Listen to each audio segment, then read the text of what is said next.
Computer because we don't know any better. So welcome everyone. Thank you very much for joining Celtic Hall here tonight and the Irish American Heritage Museum on our road trip. We're delighted to have Dr. Peter Moloney back with us. He's done many talks for us in the past, including the Mike Carroll lecture series in around 2018 and 2019. And he has been on numerous times about Brexit. Recently, he was on with Dr. Richard Aldous before the elections. And of course, we had these crazy elections in May. So he's going to kind of take us through where we are with Brexit now, post-elections. Sinn Fein are now officially the largest party, and the DUP are still refusing to power share. So it's very interesting times. We're coming up, of course, to the 100th centenary, of the state. Well, we've passed it. So the Orange Order's marching season next month. So exciting times in the north of Ireland, as there always are. And a very reluctant, we had a newspaper article today from Simon Coveney, Minister for Defence and for Foreign Affairs in Ireland, who said in a 12-minute phone call that he had with Liz Truss that basically England are making things more difficult than they need to be. And it's a very divisive, dramatic, time. So we'll turn it over to Peter. Now, people on the online, you might not be able to hear the questions at the end of the show. So don't panic because you will hear the responses. If Peter remembers, he will reiterate the questions, but just pay attention when there's silence because he's going to start talking after the silence. So thank you very much. Okay. Thank you, Kevin. You're good to go. Okay, thank you, Elizabeth, and thank you to the Celtic Hall for setting this up. I'm going to go through not many slides just to kind of fill you in on what's been happening, where we are today. And then at the end, if you've got questions, I'm happy to try at least and answer them. This is a monument from Derry, I believe, kind of symbolizing the past 24 years of peace, which is a very welcome period in our current society. I was going to, next slide, sorry, Elizabeth. So I was going to make it simplified and ask questions after, but I figured, whatever, this is kind of how it becomes so intertwined and so confusing, so I'm going to skip it. Next slide. Let's start with at the very beginning. So seems like decades ago, but the referendum occurred in June 2016. And one thing to know about the UK since the late 90s is that they've had a process of devolution, which means that Scotland, Wales, Northern Ireland have had their own parliament. They raise their own taxes. They are, for all intents and purposes, countries to themselves. But obviously defence and stuff, that's the UK responsibility. So there's a parliament in Edinburgh, parliament in Belfast, parliament in Cardiff, and obviously Westminster in London for the whole show. But what I want to make very clear is that when the referendum happened in 2016, it was approximately 20 years after devolution started. So there's a whole generation of politicians and people who are used to the Scottish Department of Education or the Welsh Department of the Environment. Okay, so the idea of the UK being a single entity, uniform, is debatable in many ways, and devolution contributed to this.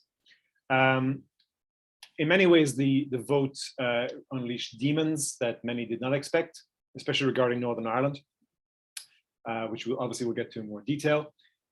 Number-wise, it's pretty clear. 51.9% voted to leave, but England being 85% of the population meant that if England voted, everybody had to go. England and Wales voted leave. Scotland and Northern Ireland voted remain. And that's where you have your constitutional time bomb.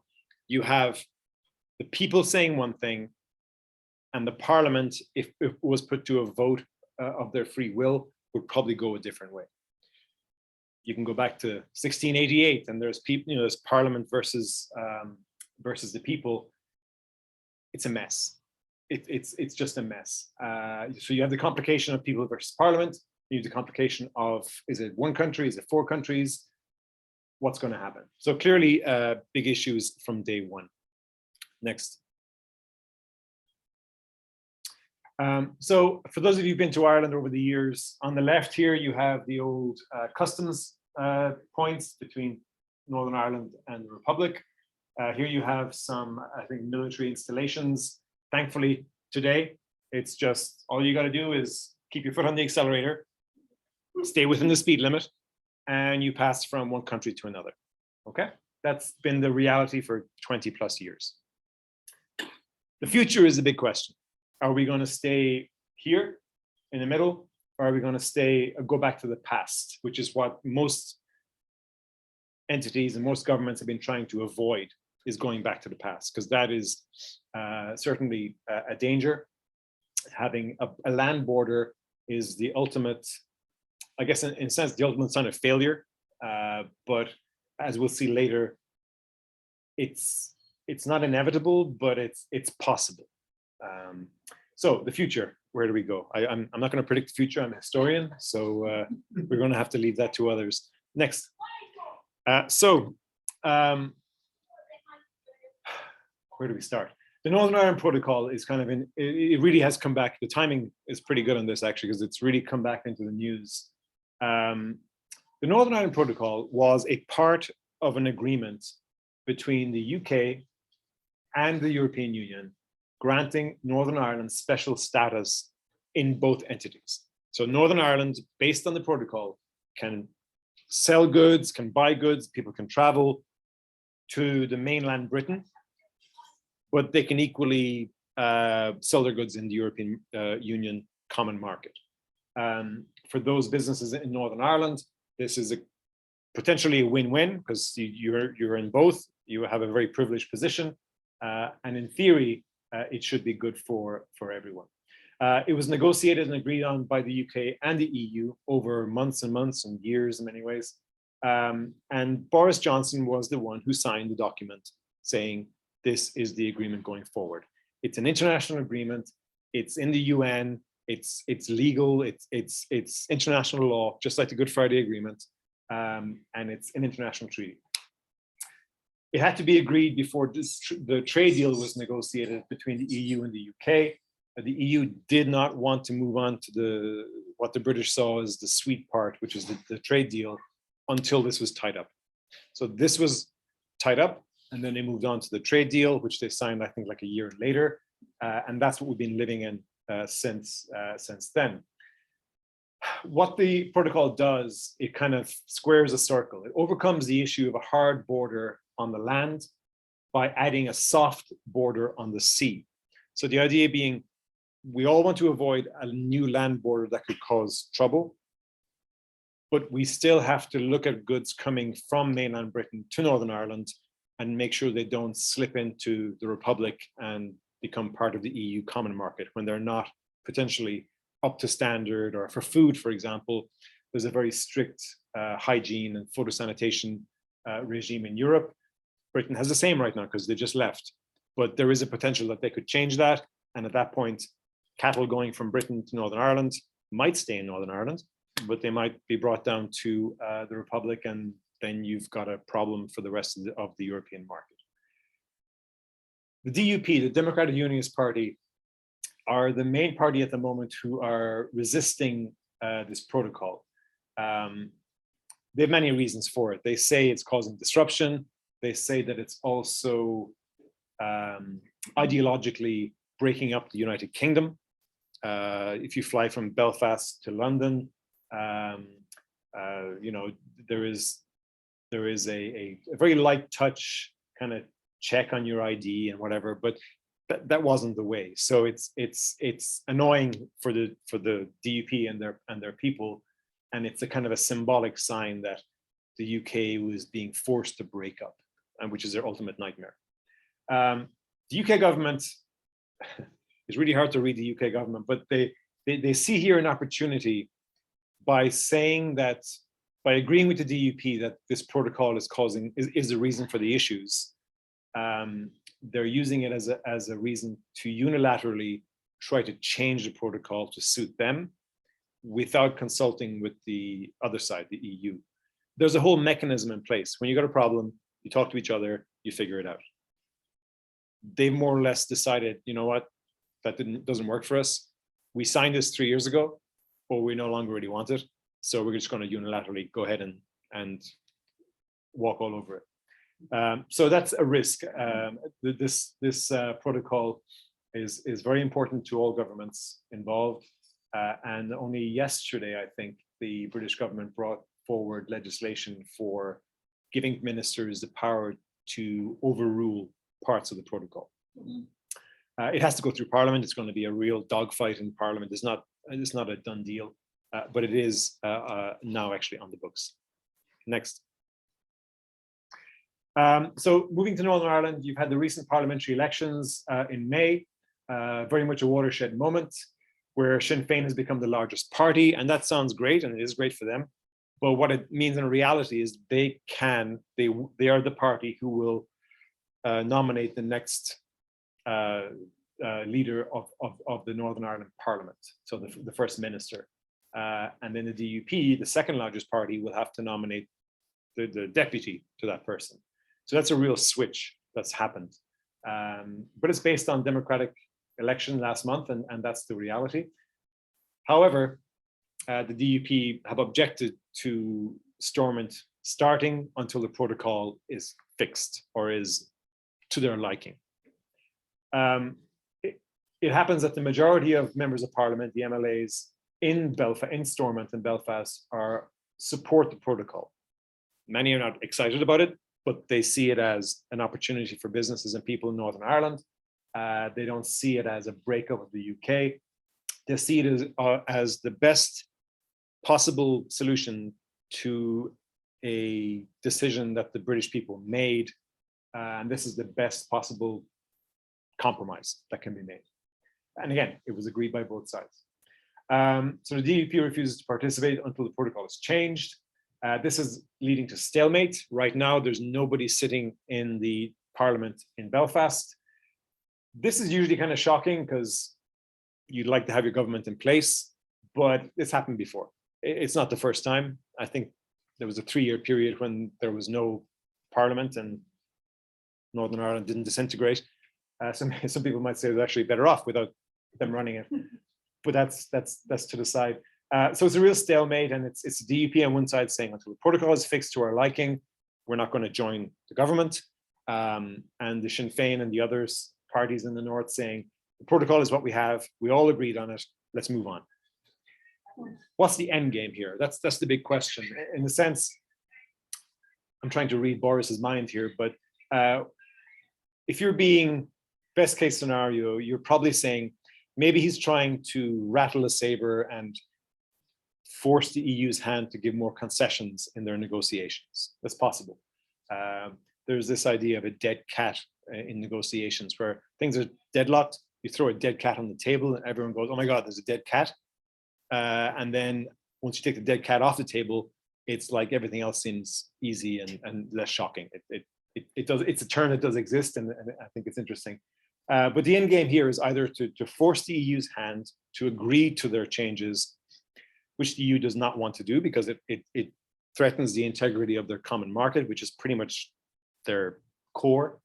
If you're being cynical, you could say buyer's remorse.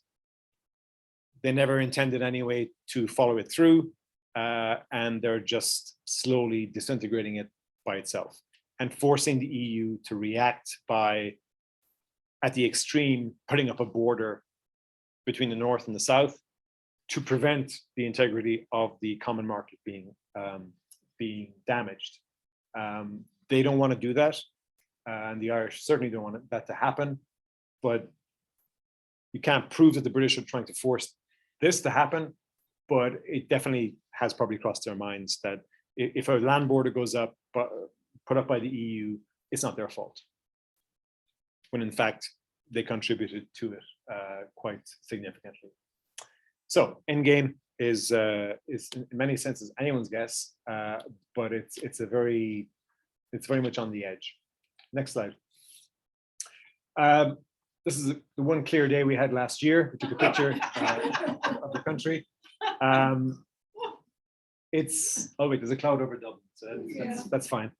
Ireland itself, again, since the early 90s, when the European Common Market came into existence, where national borders were basically dismantled in terms of people, products, services.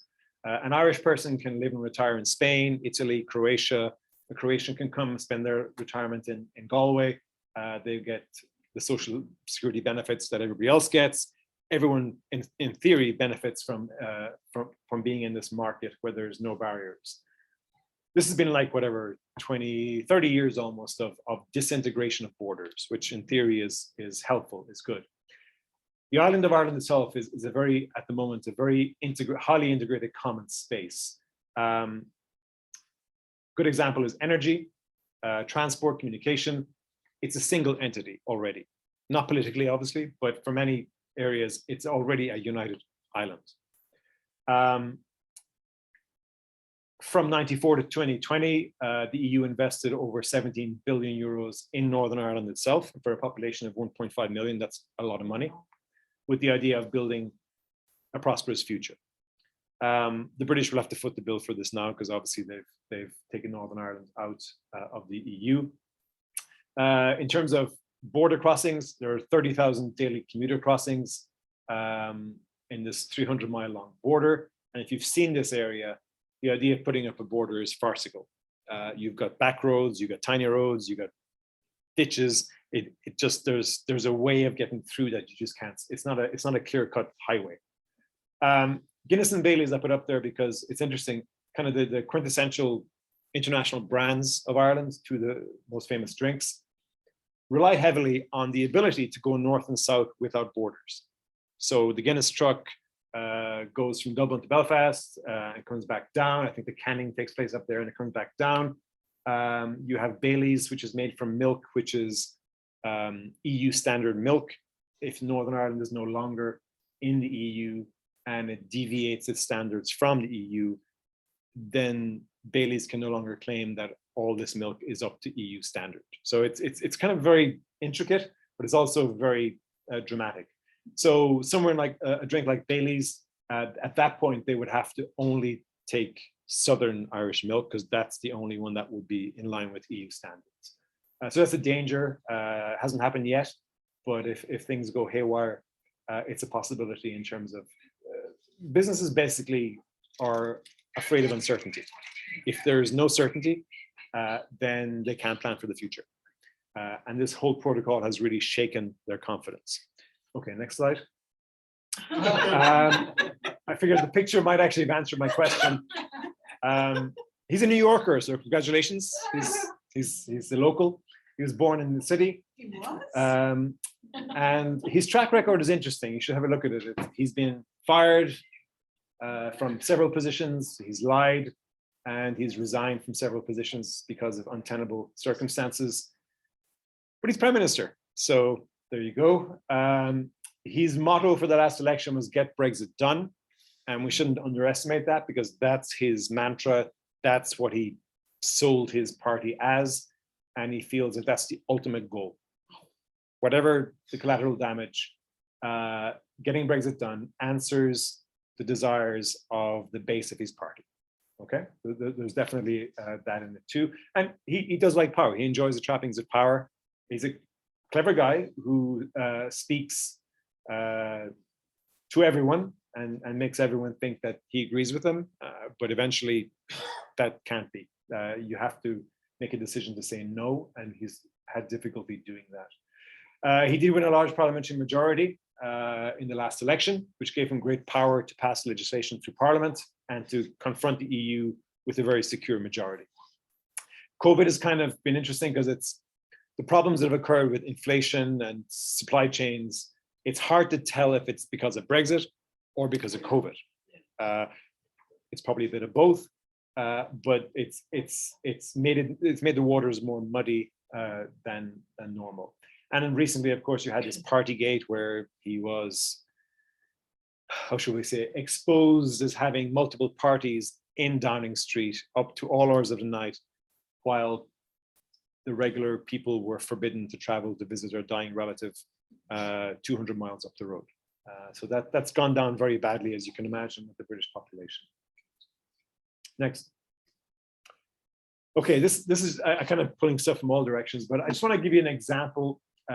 Dunkirk is a very symbolic town for the British. In 1940, it was the scene of the evacuation, heroic evacuation of over 300,000 soldiers in the space of a week. If you've seen the movie, all kinds of little boats were involved, and it was a huge national effort and source of pride, even though it was in many ways a defeat, but they live to fight another day. Now, what's this line here? Well, because going to the mainland Britain, which was the land bridge for most of the Irish trucks going to Europe,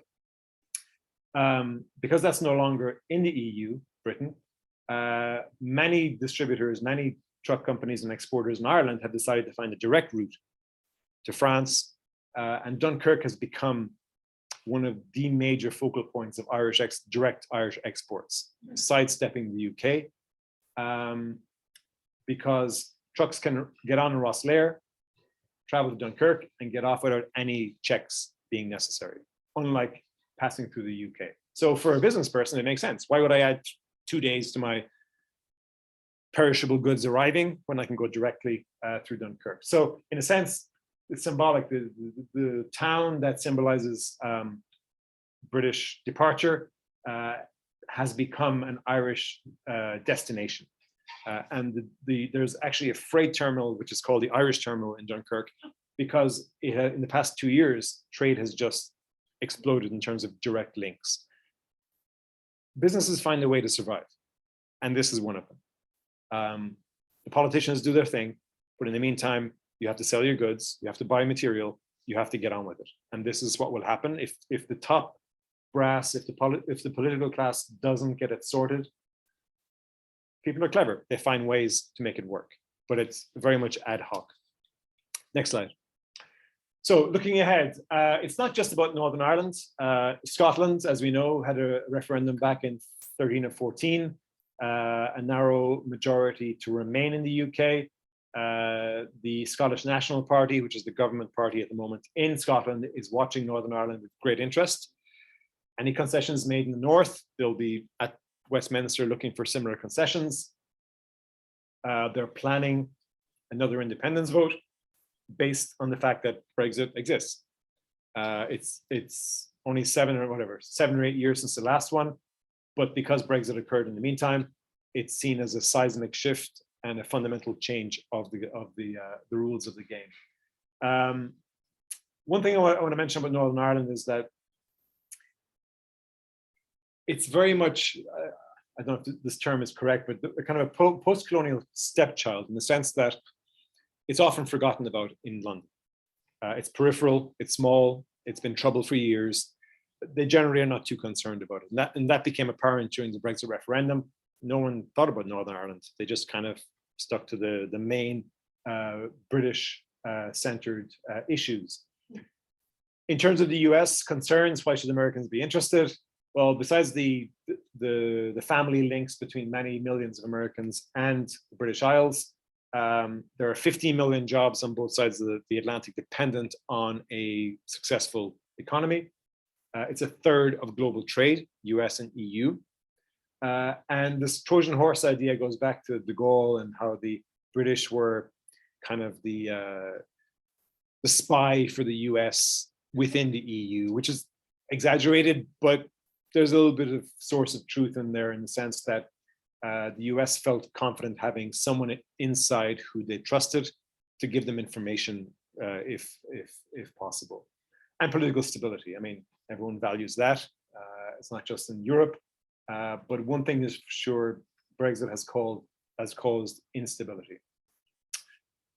This quote I put up here comes from Christopher Soames, who was both a minister in the British government in '75 and later became a commissioner in the European Union, very much dedicated to Britain being part of a bigger entity, part of the European project. He was the son-in-law of Winston Churchill. And he, in 1975, when there was the first referendum, which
keep it too long.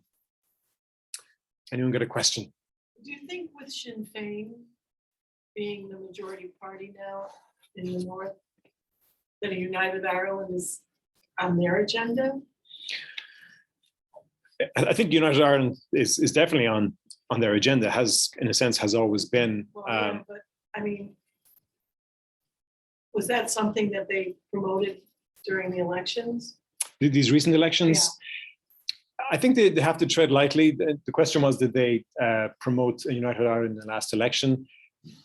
Sinn Féin had to get their core vote, but they also needed to get people in the middle who were frustrated with the DUP, who would normally vote Alliance or DUP, and they needed to moderate their language to get a bigger vote, and that seemed to have succeeded. I think if you look at Sinn Féin, it's clearly on their agenda, but they probably didn't accentuate it during this past referendum, so this past election, because they probably didn't need to do it. They needed to be more central so they could catch more votes and then make their move at that point if they wish to.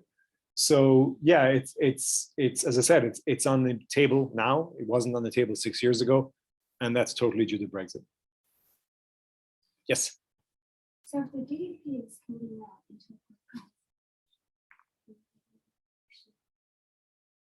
they can hold out.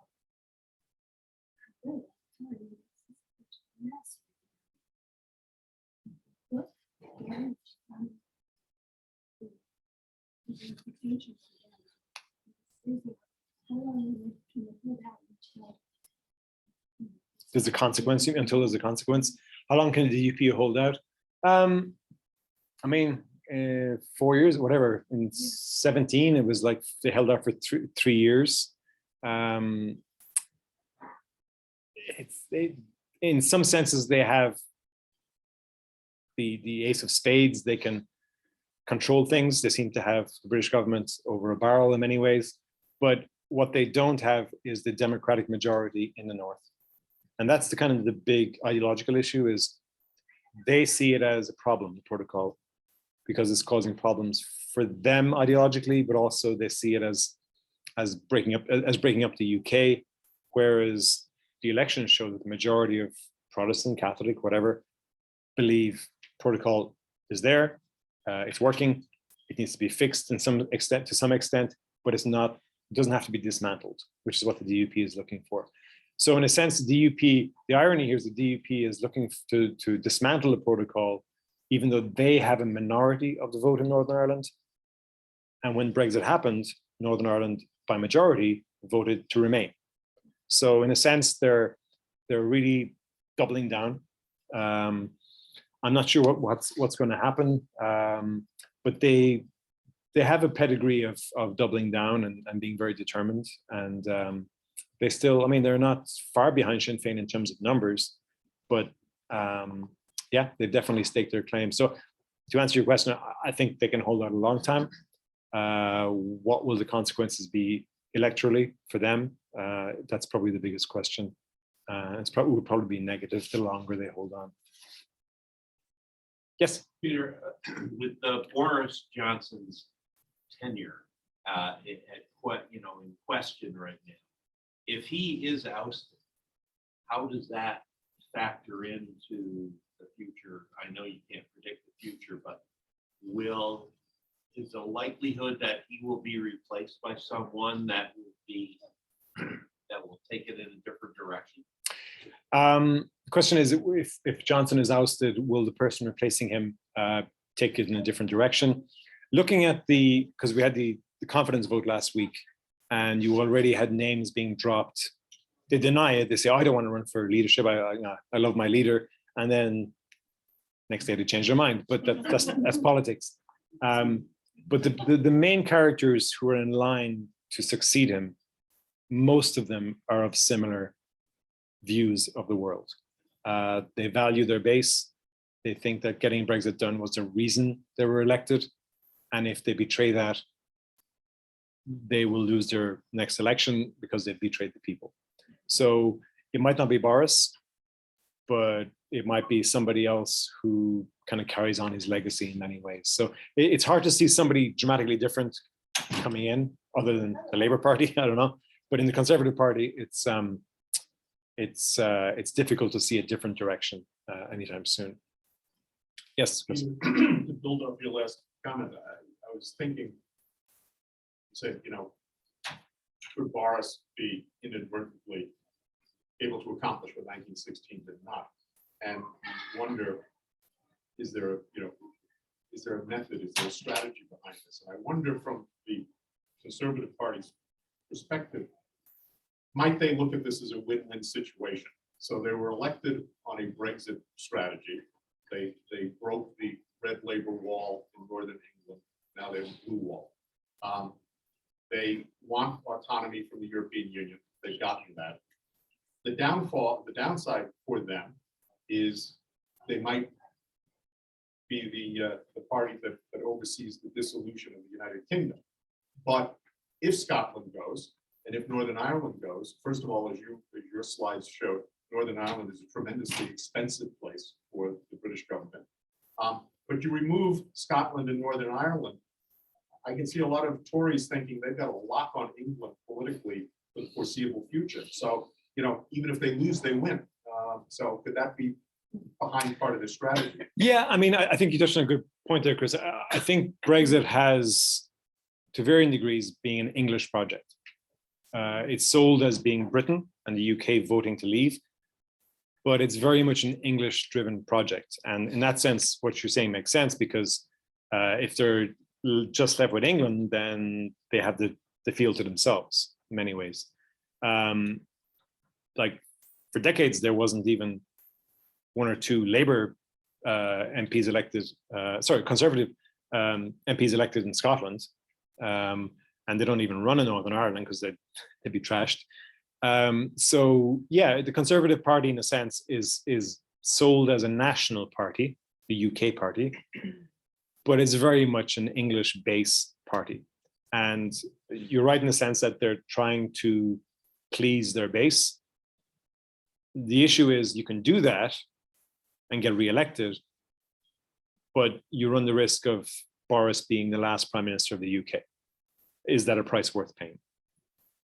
And that's the big issue. And I mean, they are historically, at one point, they called themselves the Conservative Unionist Party. Yeah. I mean, they historically are a party of union, Yeah. but times change. And you certainly see in this country too, people trade scripts and they take up each other's arguments. Might they look at this in a very cynical way, say, we can't lose no matter what we do.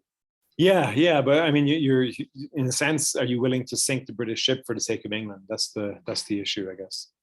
Sorry, you're yeah.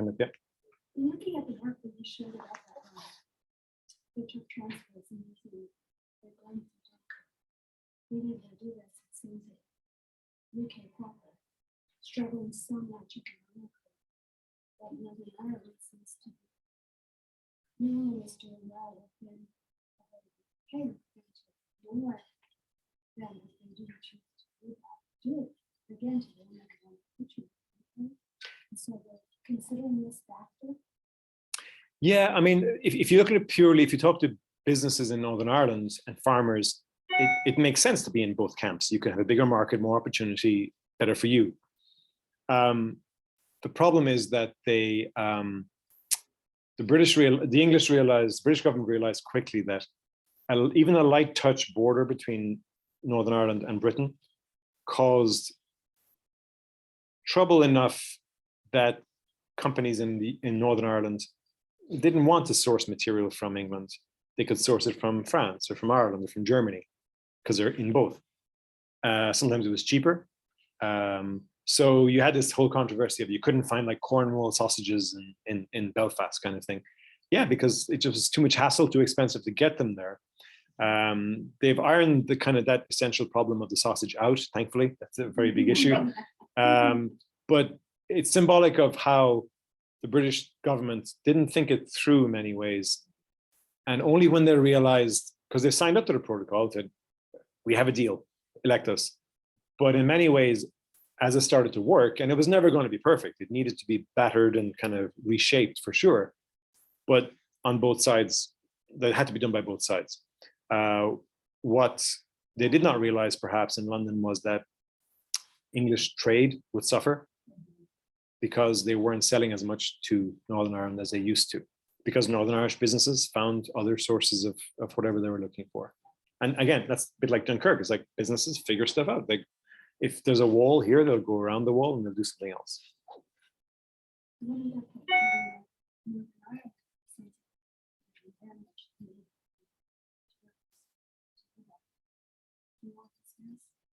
Will Northern Ireland be able to work out something better? It's hard because, first of all, they have no government to represent them. And during the early Brexit period, 16 onwards, that was part of the problem. There was no, because it collapsed, the government in Northern Ireland collapsed in 17, I think. So at a moment when negotiation was critical between the UK and the EU, there was no voice coming from Belfast because for their own reasons, they weren't cooperating. And now 5-6 years later, they're coming back. And in a sense, they're kind of reaping, not the reward, they're kind of reaping the consequences of this inaction, or at least their absence from the negotiations. So that's definitely been an issue. Most people in Northern Ireland just want to get on with things. They think it's not perfect, but they think the protocol for now is working. It needs to be changed. It needs to be modified. But the overall direction is the way to go. But politically, that's not a home run, I guess, not a slam dunk. And so in the last time we talked with this someone, I think it's Richard Allis said the DUP are culturally more pro-unionist than they are politically expediency wise, and so like are they really going to ignore the reality like on the ground of it being better economically and the fact that like England clearly don't really care about them? Are they going to just dig in their heels and not form a government and not have a say and then be? It's hard to know. I mean, they have a pedigree of digging in, so that's not going to surprise us. They are ideologically very true to their values in many ways, even though they've been shafted several times by the British government, most recently by Boris. Yet they've now come back to him and they seem to be palling up again. So it's, in a sense, the DUP are being true to their traditional identity, fighting for union, but maybe the world has moved on and union is still important to many people, but having a decent wage and having a job is perhaps more important. And that's the way it's going. And then to follow up on that, Peter, like how likely, God forbid, is a return to violence? Like what happens if there's no political agreement? Nobody knows. I mean, but this wasn't part of the conversation 6 years ago. Like now it's part of the conversation. And that's all Brexit. Like the Good Friday Agreement, and we overlook this sometimes, was a stroke of genius in many ways. It solved a problem that seemed unsolvable. And dozens of other regions in the world have sent envoys to Northern Ireland to figure out how they did it and then bring that home to figure out their problems. So it's become a template for success, which is unusual in Ireland, but we're very proud of it. Knee surgery. Yes. I mean, we're very proud of it and rightly so. But I think it's fragile. Considering we've had a generation of peace, but yeah. It's the younger group that are actually the hard. It's true, and it doesn't take many people to cause trouble, and they're still there. It's only 4 years since peace. These guys are still there. They, like Liam Neeson, they have this particular set of skills that they might use, but it only takes a small group to really disrupt things, which is a shame because there's so much potential in the north. So are you optimistic or just lost? Well, I'm Irish, so I'm pessimistic. Yeah. Although I've been living here 18 years, so maybe I'm tinged with optimism. The sky will fall. I think they'll figure it out eventually. It's just what happens in the meantime. Like what's the collateral damage in the meantime? In terms of relations between the EU and the UK, it's abysmal. Yeah. Dublin and London, Yeah, terrible. It's like a divorce. Yeah. And for Ireland, the UK market's still very, very important. It's a huge market for us culturally, and we have like, I think it's like 3 million ethnic Irish people in the UK. Like, so it's a huge partner in many ways. And it's a little bit like the Irish are wondering what has gone wrong in the brain of our neighbor that makes them want to kind of basically ruin themselves and ruin us at the same time. So would a border poll on both sides of the border kind of help to clarify the situation, maybe? Maybe, I don't know, it might cause more trouble. I mean, Yeah. if you think about it, like growing up in Ireland, it was always like, oh, one day it'll be United Ireland. Yeah. But Very wishy-washy stuff. yeah, but it's like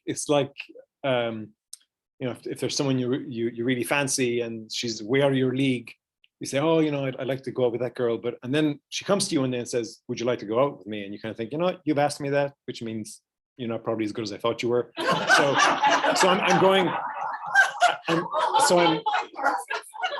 going to say no, but thank you very much. So the Irish in many ways in the South have had the comfort over the years of knowing that it's impossible. Yeah, yeah. So they can rattle a saber and say, we want United Ireland and fight for it, but I mean, fight politically for it, but knowing in their heart of hearts that it's not going to happen.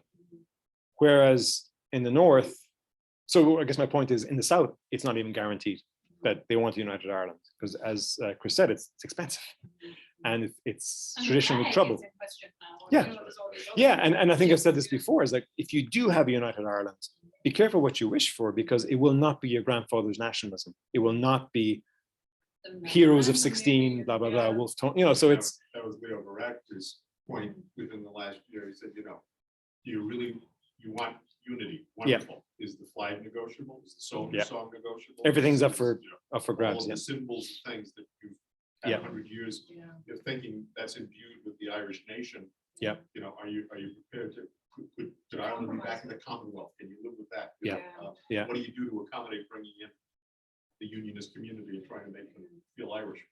And I Yeah, suppose yeah. there are questions, you know, I would have to grapple with how I'd answer some of them, you know what I mean? Yeah. Because it's not as, you would think, oh yeah, we want United, and then you're like, oh, do I want that? You know, do I want ABC? No. You Yeah. know, so, yeah. So it's again, people put it up as like a holy grail. It's a slam dunk. It's not. It's really is uncertain. And if it fails, it's not going to happen again for many years. Yeah. So if you're betting on a United Ireland, it's got to happen first time, or it's not going to happen for a long time. So, but yeah, it's always interesting, Irish politics. All really interesting, yeah. Good. We good? I think we're good. You guys Thank you. got your fix. Thank you. I'm gonna turn off the recording.